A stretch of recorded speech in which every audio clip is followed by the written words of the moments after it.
Here at the Roald Dahl Children's Gallery, the author's amazing characters are brought vividly to life. But how can schools work with stimulating environments like this to make the most of the learning opportunities they offer? Tannerswood Primary School near Watford has a long-established relationship with the gallery. We've been using Roald Dahl as one of our guided reading writers. So every day there's a different guided reading group that will work with me on activities relating to a book. The children decided at the beginning of the year that we would use George's Marvellous Medicine as our class book this year, or this term. So we've been reading that at the end of each day. It's become a bit of a tradition in the school to go to the Roald Dahl Gallery because we've been doing it for all the years that I've been in the school and for several before. We work on a 2-year cycle. So every 2 years we visit the Roald Dahl Gallery and the children almost expect to go. The gallery is housed on 2 floors. The Discovery Gallery downstairs is based on 5 classic Roald Dahl stories. In the Imagination Gallery, children can experiment with shadows, reflections, light and sound. When we were developing ideas for the gallery, we had 3 main objectives in mind. One was to make our collections more accessible to a younger audience. 2 was to offer hands-on learning experiences for visitors. And the third one, and the most important one, was to try and celebrate the spirit of Roald Dahl. Now this gave us a marvellous opportunity to sort of use our imagination, use wordplay, use humour to try and interpret the collections. What we've done is we've used Roald Dahl's characters and stories as a way in for children to learn about our collections. What story had loads of glass bottles in it? Magic. Magic. It's something magical, yes? Dreams. Dreams, that's right. Workshop visits to the gallery tend to last around 90 minutes, and schools can plan them with the gallery beforehand to focus on specific curriculum areas such as literacy or history. He's aged about 70 in this photograph, and he's standing in the garden in his apple orchard of his house called Gypsy House. Now there's a little path, and it's leading to this building here. What do you think he used to do in that building? Yes. Write stories? He did. It was his writing hut. Now, Roald Dahl said you don't need anything special to write a good story. You need something to write with, like a pen or a pencil, something to write on, a piece of paper. But the most important thing, he said, comes from inside your head. What do you think he meant? His imagination. Good boy, imagination, that's right. We've been doing lots of work on character portraits. That's big in the National Literacy Strategy this term. So that's one of the things that we have to work on. So in that respect, it links in very well. Also, we've been working on tenses, verb tenses. And again, you can use any fiction book to actually work on tenses and describing words. Some of the descriptions that Roald Dahl uses in his books are absolutely fantastic. And the children have been using those descriptions to actually draw pictures of characters and try to visualise the characters themselves. Just outside... Mostly I wanted them to have some fun. Roald Dahl's characters just come alive at the gallery.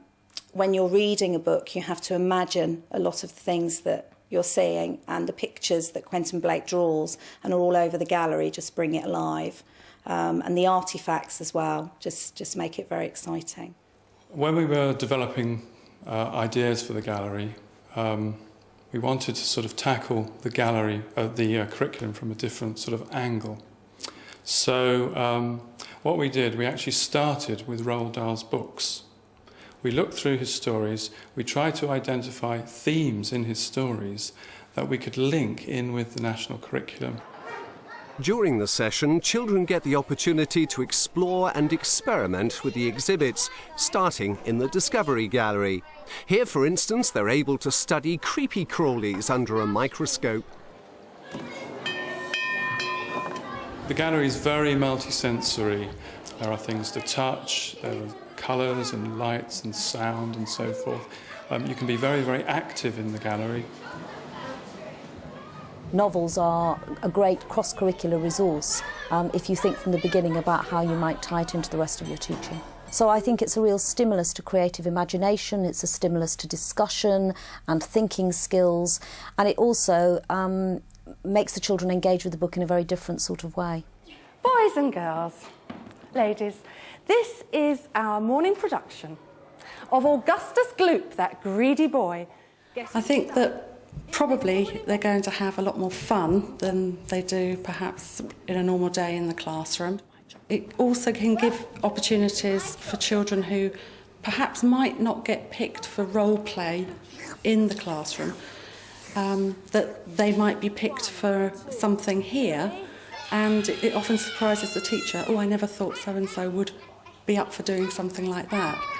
So out of a classroom setting, they can see other sides to their pupils' personalities. They let me out! 1, 2, 3. Give them a clap. Take your bows.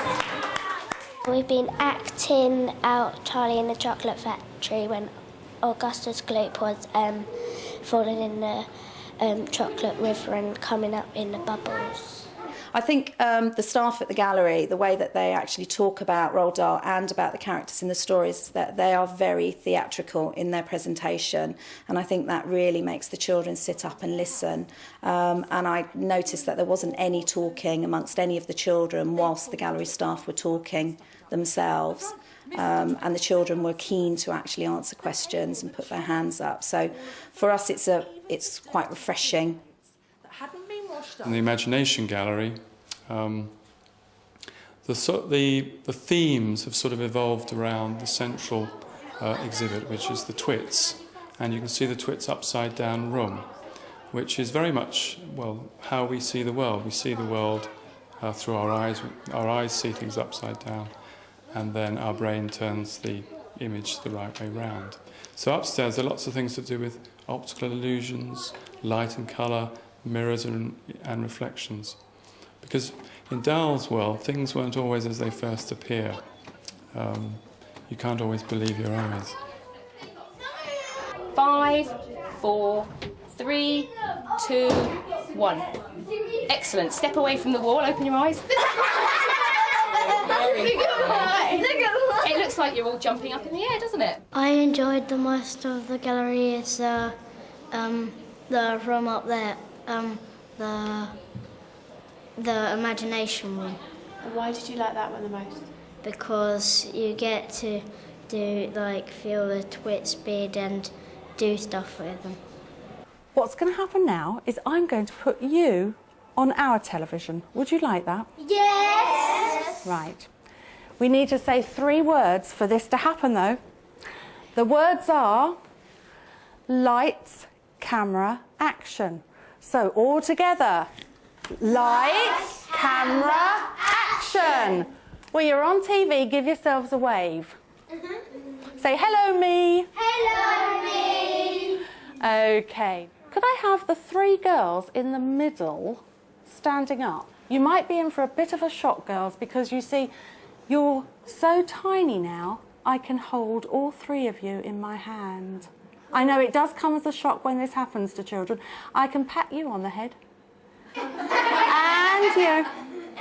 And you. Can you give me your name when I pat you on the head? Melody. Kathy. Georgia. The visit ends with a ride in the Great Glass Elevator. I think they would know a lot more about Roald Dahl and his life and his stories than perhaps they did when they first arrived.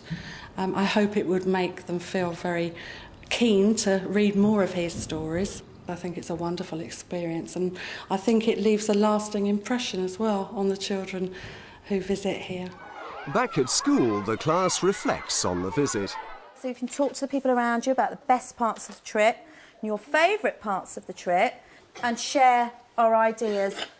My favourite part was when I went through Mr. Fox's tunnel.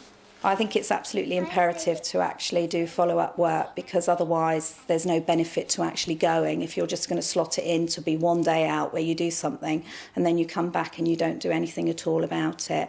So it makes the children appreciate the visit and talk about it for the rest of the term, really. As follow-up work, the class used the visit in a range of curriculum areas, beginning with numeracy and DT. We're going to have a go today at coming up with our own medicine. All right, so let's have a little look. We're going to make 2 litres of medicine using these ingredients. This morning they were designing their own marvellous medicine in partners, trying to use quarter litres, half a litres to make a 2-litre bottle of medicine. Flower of turnips perfume. They had to cascade ideas for gruesome ingredients that were all liquids, as opposed to some of the solids that George put into his own medicine. And then they had to decide which quantities of which of the ingredients they would use to make a 2-litre bottle of medicine. ASSIN. We've got muddy water, raw eggs, lion slobber, out-of-date milk, human blood, green paint, poisonous berries and turquoise hair dye. Having created recipes for their own marvellous medicines, their next task is to design the bottles, using the original text as inspiration. As George started to go around the house and gather the ingredients for his medicine. So let's just have a little read of that. Okay, so give me a bug and a jumping flea, give me 2 snails and a lizard 3, and a slimy squiggler from the sea, and the poisonous sting of a bumblebee. And this afternoon you've got to start thinking about each of those ingredients and thinking about what they look like, what they smell like, what they sound like, what they feel like. Just so they know which ones that would bring. In terms of designing their posters this afternoon, that just seemed a natural follow-up to the maths work that we'd done this morning. They start by using a herringbone diagram to help create descriptions for their medicine bottles. What we saw in the Roald Dahl Gallery is books being brought to life. Now, I think that's something that you can do in any classroom, because if you look at the activities the children were doing in the Roald Dahl Gallery, they're all activities which you could translate into any classroom and with any book. So, for instance, the business of actually trying to illustrate the book, of actually looking at the story and then trying to create it for yourself, either by building models or by doing drawings. If you are advertising a medicine, you need to think about the shape and design of your bottle. We're trying to make and design our own pot of the medicine. With the art, we had fun.